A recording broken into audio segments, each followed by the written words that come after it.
Attività ferme da mesi, negozi chiusi, serrande abbassate, dipendenti da pagare, tasse e affitti che incombono, mentre dal governo arrivano solo briciole, se e quando arrivano.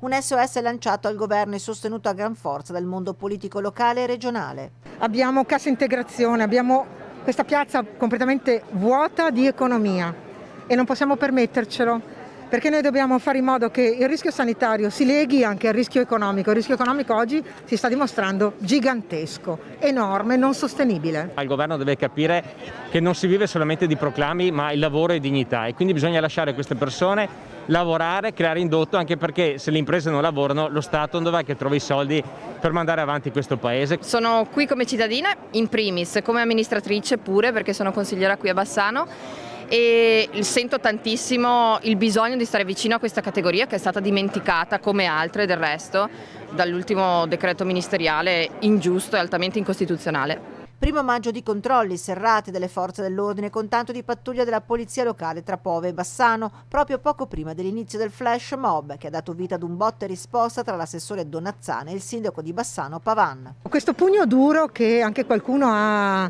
voluto esibire, perché non si è fatto allora mai per i delinquenti? Lo facciamo per la brava gente. Un posto di blocco tra Pove e Bassano mi ha fatto non sorridere, mi ha un po' intristito. È giusto che vengano fatte delle domande per comprendere appieno le motivazioni che portano un soggetto a trovarsi in un certo luogo, in un certo momento.